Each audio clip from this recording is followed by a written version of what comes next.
Stage ಪರ್ಯಟಕರೆಲ್ಲರೂ, ಪೋಷಕರು, ವಿದ್ಯಾರ್ಥಿಗಳು, ಪಕ್ಷದ ಕಾರ್ಯಕರ್ತರು,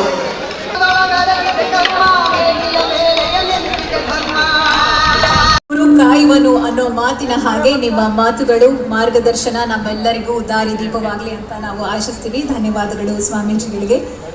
ಈಗ ಸಿದ್ದರ ಬೆಟ್ಟದ ಪರಮ ಪೂಜ್ಯರಾದ ಶ್ರೀ ವೀರಭದ್ರ ಶಿವಾಚಾರ್ಯರು ಒಂದೆರಡು ಮಾತುಗಳನ್ನ ಆಶೀರ್ವಚನದೊಂದಿಗೆ ಹೇಳಬೇಕು ಅಂತ ಕೇಳ್ಕೊತಾ ಇದ್ದೀನಿ.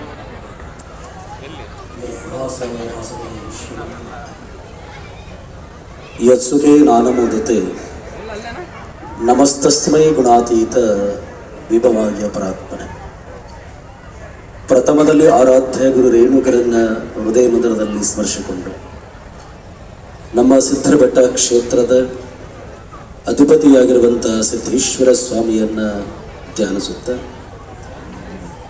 ವೇದ ಸಮೂಹ ಶಿಕ್ಷಣ ಸಂಸ್ಥೆಯ ದಶಮಾನೋತ್ಸವದ ಈ ಸಮಾರಂಭದ ಸಾನ್ನಿಧ್ಯವನ್ನು ವಹಿಸಿರುವಂಥ ಬೇಲಿ ಮಠದ ಪರಮ ಪೂಜ್ಯ ಶ್ರೀಮನ್ ನಿರಂಜನ ಪ್ರಣವ ಸ್ವರೂಪಿ ಶಿವರುದ್ರ ಮಹಾಸ್ವಾಮಿಗಳಲ್ಲಿ ನಮನಗಳ ಸಮರ್ಪಣೆಯನ್ನು ಮಾಡಿ ಈ ಸಮಾರಂಭವನ್ನು, ದಶಮಾನೋತ್ಸವದ ಈ ಸಮಾರಂಭವನ್ನು ಬಹಳ ಸಂತೋಷಪೂರ್ವಕವಾಗಿ ಇವತ್ತು ಉದ್ಘಾಟನೆ ಮಾಡಿ ತಮ್ಮ ಬಿಡುವಿಲ್ಲದ ಸಮಯದಲ್ಲೂ ಸಹಿತ ಈ ಸಮಾರಂಭಕ್ಕೆ ಆಗಮಿಸಿ ರವೀಂದ್ರವರು ಹಮ್ಮಿಕೊಂಡಿರುವಂಥ ಈ ಒಂದು ಜ್ಞಾನವನ್ನು ಹಂಚುವಂಥ ಒಂದು ಮಹತ್ ಕಾರ್ಯಕ್ಕೆ ಅವರಿಗೆ ಸಹಕರಿಸಬೇಕು ಅನ್ನುವಂಥ ಉದ್ದೇಶವನ್ನು ಇಟ್ಟುಕೊಂಡು ಆಗಮಿಸಿರುವಂಥ ಈ ರಾಜ್ಯ ಕಂಡಂಥ ಅತ್ಯಂತ ಧೀಮಂತ ನಾಯಕ, ರೈತರ ಪರವಾಗಿ ತಮ್ಮ ಇಡೀ ಜೀವನವನ್ನು ಮುಡುಪಾಗಿಟ್ಟು ರೈತರಿಗೋಸ್ಕರವಾಗಿ ತಮ್ಮ ಜೀವನ ನಡೆಸುತ್ತಿರುವಂಥ ಹಿರಿಯ ಮುತ್ಸದ್ದಿ ರಾಜಕಾರಣಿಗಳಾಗಿರತಕ್ಕಂಥ ಸನ್ಮಾನ್ಯ ಶ್ರೀ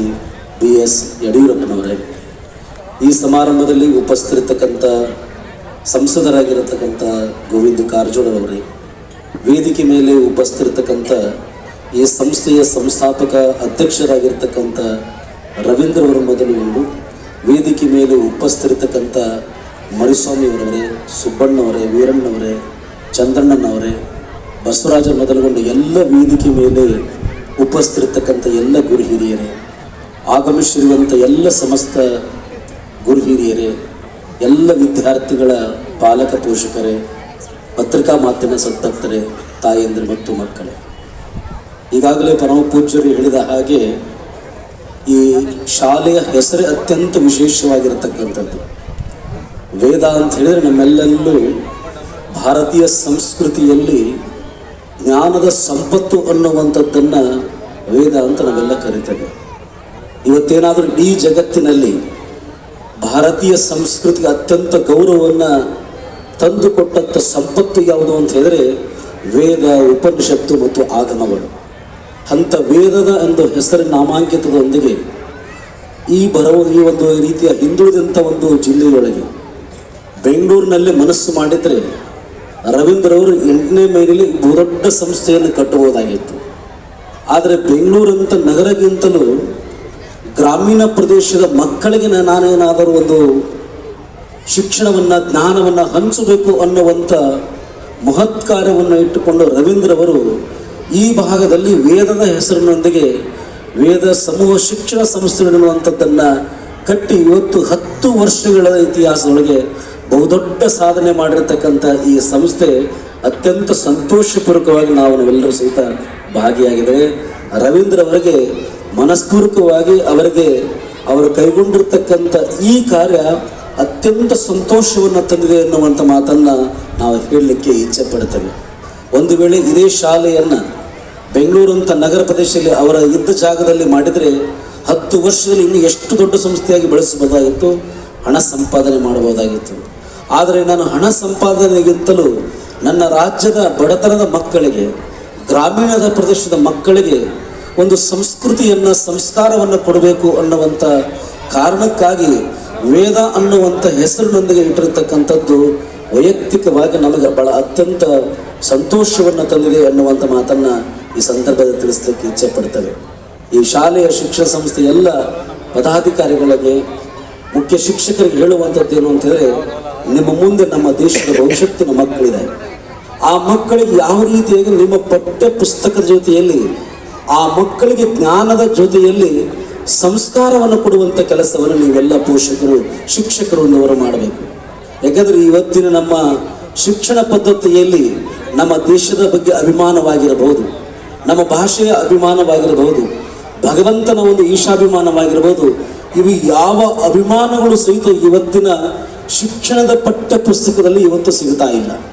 ಅದಕ್ಕೆ ಎಲ್ಲ ಶಿಕ್ಷಕರು ನಮ್ಮ ಮಕ್ಕಳಿಗೆ ಜ್ಞಾನವನ್ನು ಕೊಡೋದ್ರ ಜೊತೆಯಲ್ಲಿ ನಮ್ಮ ಮಕ್ಕಳು ಪಠ್ಯ ಪುಸ್ತಕ 100ಕ್ಕೆ 98 ಅಂಕವನ್ನು ಪಡೆದ ಜೊತೆಯಲ್ಲಿ ಸಮಾಜದಲ್ಲಿ ಕೊಡ್ತಕ್ಕಂಥ ಒಳ್ಳೆಯ ಸಂಸ್ಕಾರವನ್ನು ಕೊಡುವಂಥ ಕೆಲಸವನ್ನು ನಮ್ಮ ಮಕ್ಕಳಿಗೆ ನೀವೆಲ್ಲರೂ ಕಲಿಸಿಕೊಡುವಂಥದ್ದಾಗಬೇಕು.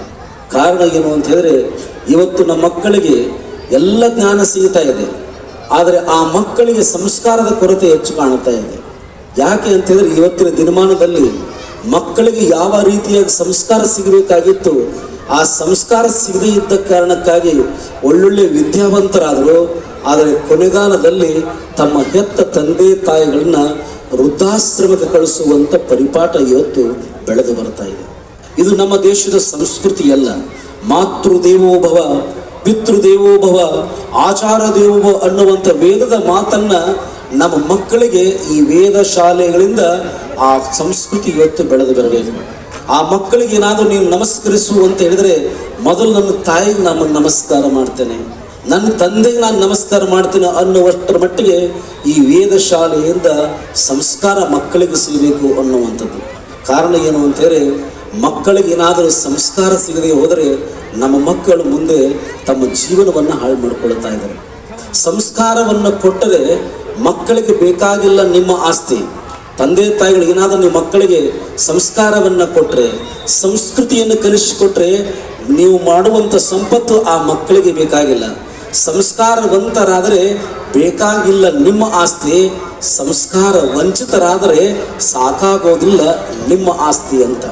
ಏನಾದರೂ ನಿಮ್ಮ ಮಕ್ಕಳಿಗೆ ಬರೀ ಶಿಕ್ಷಣ ಕೊಡೋದ್ರ ರೀತಿಯಲ್ಲಿ ಆ ಮಕ್ಕಳಿಗೆ ಸಂಸ್ಕಾರ ಕೊಡದೆ ಹೋದರೆ, ಆ ಮಕ್ಕಳಿಗೆ ಸಂಪತ್ತು ನೀವು ಗಳಿಸದೆ ಹೋದರೆ, ಆ ಮಕ್ಕಳು ಏನಾದರೂ ಸಂಸ್ಕಾರ ವಂಚಿತರಾಗಿ ಬಿಟ್ಟರೆ ನೀವು ಮಾಡಿದಂಥ ಸಂಪತ್ತನ್ನು, ಆಸ್ತಿಯನ್ನು ಕೆಲವೇ ವರ್ಷಗಳೇ ನಾಶ ಮಾಡ್ತಾರೆ. ಆದರೆ ಇದಕ್ಕೆಲ್ಲರೂ ತಿಳ್ಕೊಳ್ಬೇಕಾಗಿರುವಂಥದ್ದಂದರೆ, ನಮಗೆ ಜ್ಞಾನದ ಜೊತೆಯಲ್ಲಿ ನಮ್ಮ ಮಕ್ಕಳಿಗೆ ಸಂಸ್ಕಾರ ಬಹಳ ಮುಖ್ಯ ಅನ್ನುವಂಥದ್ದನ್ನು ಇವತ್ತು ನಾವು ತಿಳಿದುಕೊಂಡು ಸಂಸ್ಕಾರವನ್ನು ಕೊಡಬೇಕಾಗಿದೆ. ಅದಕ್ಕೆ ಆ ಹಿನ್ನೆಲೆಯಲ್ಲಿ ರವೀಂದ್ರ ಅವರು, ಅವರ ಮಗನಾಗಿರ್ತಕ್ಕಂಥ ಕಿರಣರವರು ಇವತ್ತು ಒಂದು ದೊಡ್ಡ ಕೆಲಸವನ್ನು ಬೆಂಗಳೂರನ್ನು ಬಿಟ್ಟು ಇವತ್ತಿಂಥ ಗ್ರಾಮೀಣ ಪ್ರದೇಶದಲ್ಲಿ ಒಂದು ಒಳ್ಳೆಯ ಸಂಸ್ಥೆಯನ್ನು ಕಟ್ಟಿರ್ತಕ್ಕಂಥದ್ದು ದಶಮಾನೋತ್ಸವವನ್ನು ಆಚರಿಸಿಕೊಳ್ತದೆ. ಮುಂದಿನ ದಿನಮಾನದಲ್ಲಿ 25ನೇ ವರ್ಷದ ರಜತ ಮಹೋತ್ಸವಕ್ಕೆ ಬಹುದೊಡ್ಡ ಸಂಸ್ಥೆಯಾಗಿ ಇದು ಬೆಳೆದು ಬರಬೇಕು ಅನ್ನುವಂಥದ್ದು ನಾವು ಪೂಜ್ಯರು ಮತ್ತು ಎಲ್ಲ ಹಿರಿಯರು ನಾವು ಹಾರೈಸ್ತಾ ಇದ್ದೇವೆ. ಬರೀ ಇವತ್ತು ಪ್ರೌಢಶಾಲೆ, ಪ್ರಾಥಮಿಕ ಶಾಲೆಯಲ್ಲ, ಮುಂದಿನ ದಿನಮಾನದಲ್ಲಿ ಬಹುದೊಡ್ಡ ಶಿಕ್ಷಣ ಸಂಸ್ಥೆಗಳನ್ನು ಮಾಡಿ ಇಂಥ ಗ್ರಾಮೀಣ ಪ್ರದೇಶದ ಜನಕ್ಕೆ, ಮಕ್ಕಳಿಗೆ ಒಂದಿಷ್ಟು ಕಡಿಮೆ ಫೀಸನ್ನು ತೆಗೆದುಕೊಂಡು, ಕಡಿಮೆ ಹಣವನ್ನು ತೆಗೆದುಕೊಂಡು ಬಡತನಲ್ಲಿರ್ತಕ್ಕಂಥ ಪ್ರತಿಭಾನ್ವಿತ ಮಕ್ಕಳಿಗೆ ಶಿಕ್ಷಣವನ್ನು ಕೊಡುವಂಥ ಕೆಲಸವನ್ನು ಈ ವೇದ ಶಿಕ್ಷಣ ಸಂಸ್ಥೆ ಮಾಡುವಂಥದ್ದು ಆಗಲಿ ಅಂತ ಹೇಳಿ ತುಂಬಿರುವುದರಿಂದ ಹಾರೈಸಿ ನಮ್ಮೆರಡು ಮಾತಿಗೆ ವಿರಾಮ ಹೇಳ್ತಾ ಇದ್ವಿ. ಓಂ ಶಾಂತಿ ಶಾಂತಿ ಶಾಂತಿ. ಶಿಕ್ಷಣದ ಪ್ರಾಮುಖ್ಯತೆ ಏನು, ಶಿಕ್ಷಕರ ಬೋಧಕರ ಮಹತ್ವ ಏನು, ಪೋಷಕರು ಹಾಗೂ ವಿದ್ಯಾರ್ಥಿಗಳ ಜವಾಬ್ದಾರಿ ಕರ್ತವ್ಯ ಹೇಗಿರಬೇಕು ಅನ್ನೋದನ್ನ ಇಷ್ಟು ಸುಂದರವಾಗಿ ಅದ್ಭುತವಾಗಿ ತಿಳಿಸಿದ್ದೀರಿ. ಗುರುವಿನ ಸಂಘವೇ ಸತ್ಸಂಗ, ಗುರುವಿನ ಸಾನ್ನಿಧ್ಯವೇ ಜ್ಞಾನ ದೇಗುಲ ಅನ್ನೋ ಭಾವನೆ ಶ್ರೀಗಳಿಬ್ಬರ ಮಾತುಗಳಿಂದ ನಮಗೆ ಭಾಸವಾಗ್ತಾ ಇದೆ ಅಂತ ಹೇಳ್ತಾ, ಈಗ